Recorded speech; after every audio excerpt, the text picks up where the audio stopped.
Good afternoon, my dear fellows. I am Mane Sachin, Assistant Professor in English, SGM College, Karat. I welcome you to my third session of BA First, Paper First, Semester First, Indian Writing in English Translation.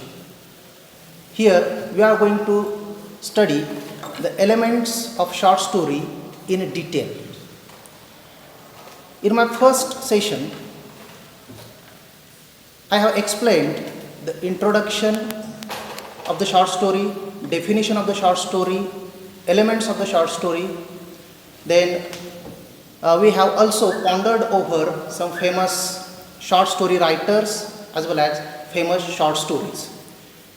In the second session, we have just gone through the development of short story since 1845 to the postmodern period of English literature. Now here we are going to deal with the elements of short story in detail. The first element of any narrative, either maybe novel or short story or any film we can say, is the plot. Plot, as I have told you, is a logical sequence of the events relating to each other. Those events must have a cause-effect relationship. The famous Greek philosopher Aristotle has a distinct kind of concept of plot in his book Poetics. In his treatise Poetics, Aristotle named it as a mythos.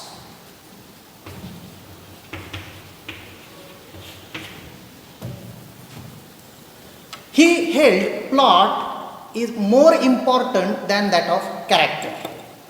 According to him, plot must have a proper beginning, proper middle, and proper end. Then further, he states plot must have an ability to arouse an emotion among the audience. For example, in his definition of tragedy, Aristotle says that tragedy arouses the emotions of pity and fear among the audience. Then further, according to Aristotle, the characters in a tragedy suffers and commits error, knowingly or unknowingly. To this phenomenon he calls the pathos. Then further, we have one more playwright and a short story writer, Mr. Gustav Freytag. He is a German writer.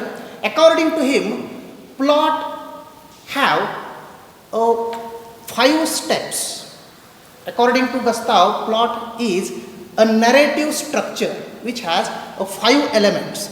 Those elements are: the first one exposition, second one rising action, third one climax, fourth one falling action, and the last one denouement, that is resolution. Now here, exposition is the very first phase of plot where the writer introduces the major characters, or we may say protagonist. He may introduce the antagonist as well as. Then further, writer also introduces the relationship between all these characters. Writer may set a goal to achieve for the protagonist in the very first phase, that is in an exposition. Writer also gives us motives in the very first phase of the plot. Second phase is the rising action, which is the second one. Here rising action starts with either a death or a conflict among the characters. Now here, conflict may be conflict between man and man, conflict between man and nature. So this kind of conflict can lead further to the next phase, that is climax. Here in this phase, protagonist understands what exactly his goal is and he tries to achieve that. He starts his moves towards achieving the achieving the goals. In his attempts, antagonist puts some obstacles. So in this conflict, the story moves forward. This phase shows the protagonist is trying his best to overcome the obstacles. Now here, the conflict is in a rising position, which leads us to the third phase, which is called climax.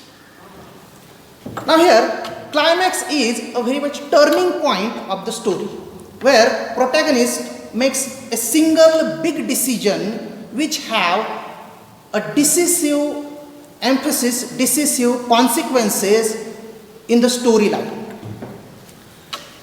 His move defines the outcome of the story. Now here, protagonist, having finally cleared the primary sort of obstacles, faces the antagonist.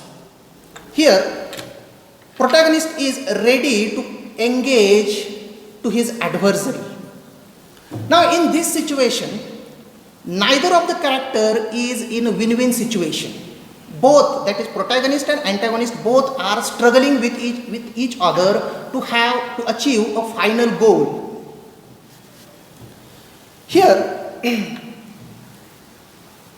the protagonist's decision defines and determines the fate of the story or fate of the protagonist himself.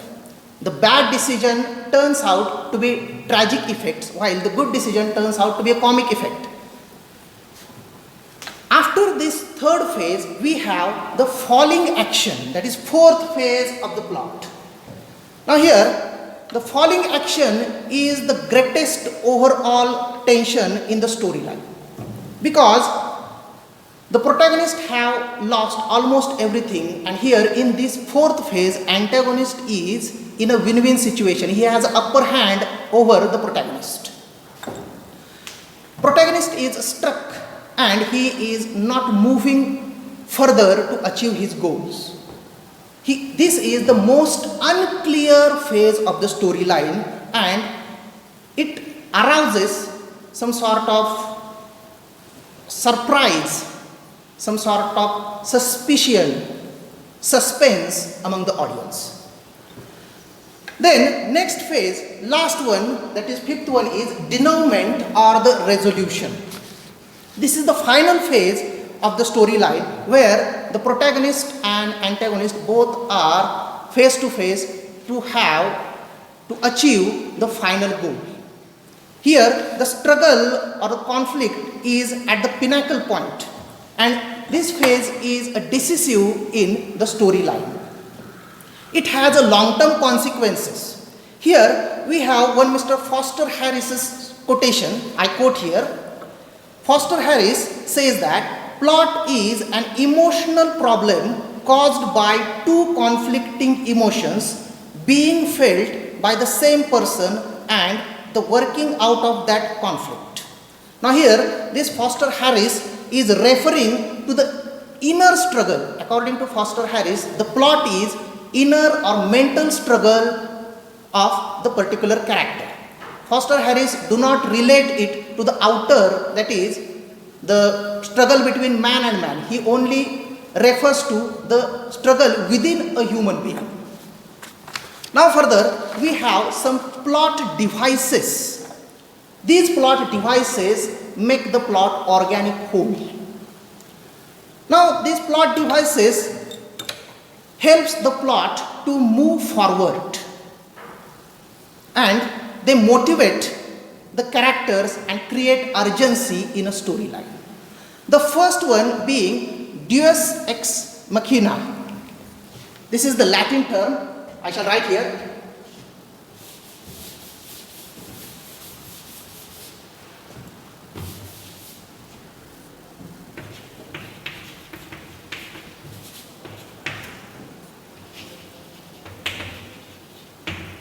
The first device, as I have told you, deus ex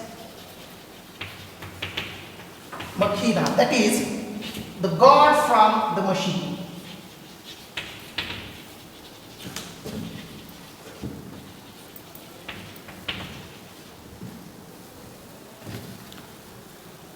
This is a plot device whereby seemingly unresolvable problem is resolved due to some sort of unexpected intervention by a particular person, a particular object, or some supernatural element, and the story comes to an end. So here it surprises the audience very much, and it brings the happy end or tragic end. As I have told you, it depends clearly upon the choice of the protagonist's situations. What kind of decision protagonist makes. If it is bad, the tragic end. If it is good, the comic end. Then another plot device is MacGuffin.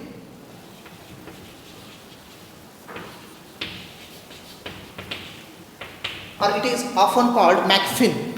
It is a plot device which serves a goal, an aim, or desired object, a motivator that the protagonist is ready to achieve by sacrificing his or her most lovable possessions. That is, here protagonist is ready to achieve his goal by sacrificing anything that he has. Now here, MacGuffin may be abstract or concrete. There are two types of MacGuffins, just abstract and concrete MacGuffin. Here, the abstract MacGuffins may be a person, money, a victory, glory, survival, power, love, or something that is entirely unexplained. While the concrete MacGuffin is place or people or particular kind of object by which, by sacrificing that particular thing, the protagonist is achieving his goal. Third plot device is Chekhov's gun.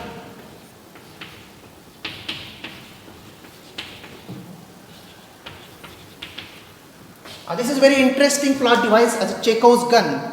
It was actually articulated by Russian short story writer, one Mr. Anton Chekhov. That's why the name is Chekhov's gun. Now here, it is a sort of a metaphor. For it is a dramatic principle that if somebody shows a gun in first act of the play, then he or she should fire at the second act of the play.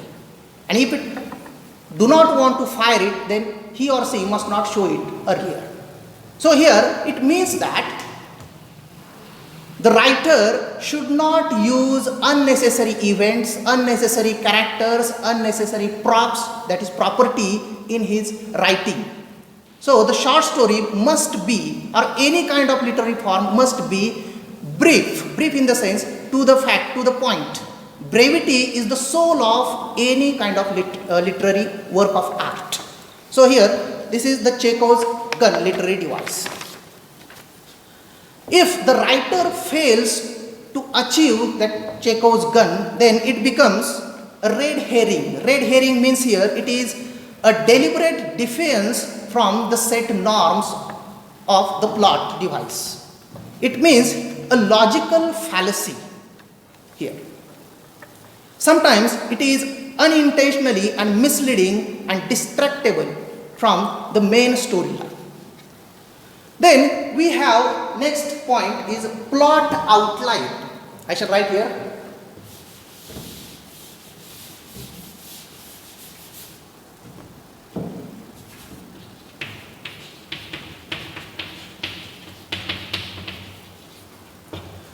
Plot outline is a sort of synopsis which is of 1 page up to 1 to 3 pages. So here we often call it a synopsis. It is just an outline, a storyline of the plot. It varies the length, but the basic idea is the same. Now here the second concept or element of the short story is a character.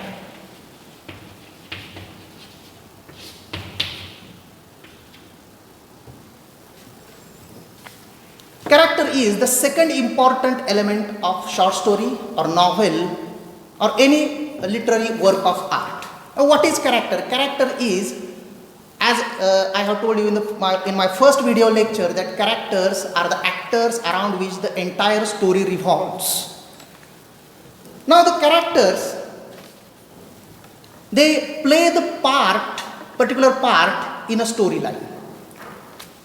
It is an illusion of a person or human beings. Now characters may be either particular setting, it may be a human being, it may be non-humans. Under the non-human category, we have the nature as a character, we can have any object as a character.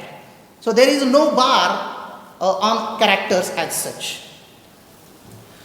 Now the art of representing characters in a storyline or in a novel or in a short story is called characterization. One Mr. E.M. Forster, in his Aspects of Novel, divides characters into two categories. The first category of the character is a round character. I shall write here. E.M. Forster, his book Aspects of the Novel,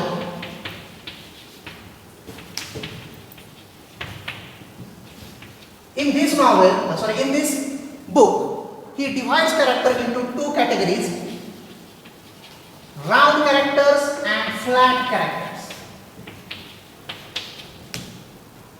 Now here, the round character is a sort of character which changes during the course of time. It is a sort of complex character. It has many dimensions, and oftentimes the round character is a protagonist in a storyline, while the flat character exactly is opposite to the round, which do not changes during the course of time. It is a static character. It is a two-dimensional character, we can say here. Now here, one Mr. Aristotle has some other ideas regarding the characters in the stories. According to Aristotle, character is not a person, but character is a quality. So Aristotle emphasizes on quality of a character. Why? That's why in Aristotelian concept of tragedy, there is no character, but there is a disposition, that is quality. Here Aristotle quotes that tragedy is not a representation of human being, but of action and life. Happiness and unhappiness lie in action, and the end is a sort of action, not a quality. Therefore, do not act to represent the characters, but they include the characters for the sake of action. Now here, in a tragedy, we have a tragic characters, while in a comedy, we have comic characters. Aristotle further divides the comic characters in three types: the buffoon, then the ironist, and the impostor or the boaster. Now these three characters work in a comedy. Now we shall move further. Third element of short story is the setting.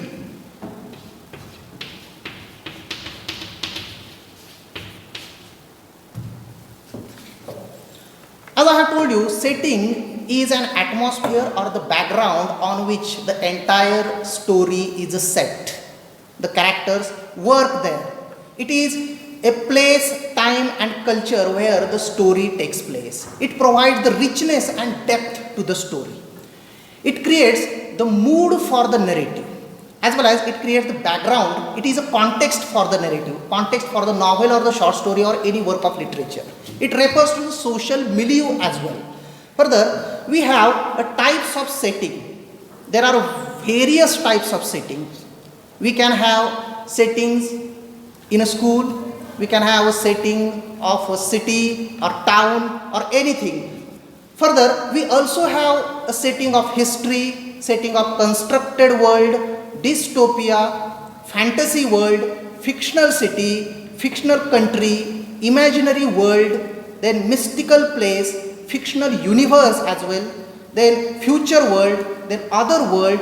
Parallel universe is also a type of setting used specifically in the sci-fis. Then further, we have setting as other planet, then simulated reality, virtual reality is also a type of setting. Then further, we shall move to the next element of short story, that is a theme.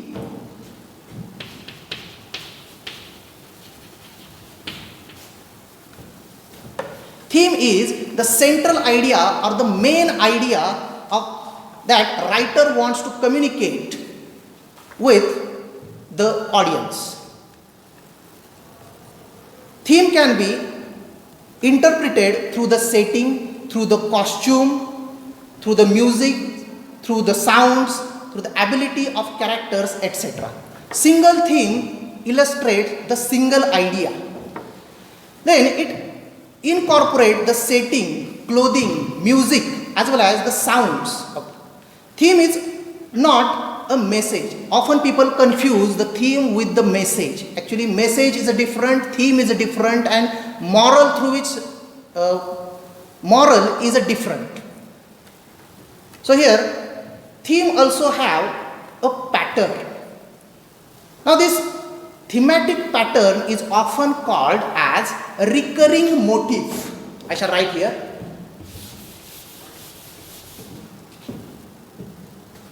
Thematic pattern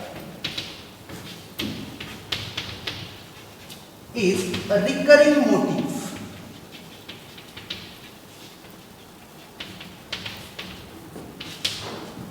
Now recurring means, the word recurring means which comes again and again.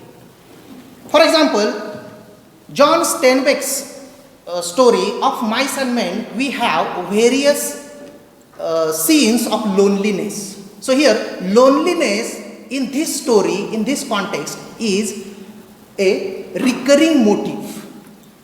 Then further, in a cherry tree, we have an importance of planting tree, the motif, that is importance of planting tree. So here, this much is enough for this lecture. We have seen the elements of short story. Under this title we have seen plot, characters, setting and theme. Rest of the elements of the short story we shall see in the next video lecture. Thank you very much.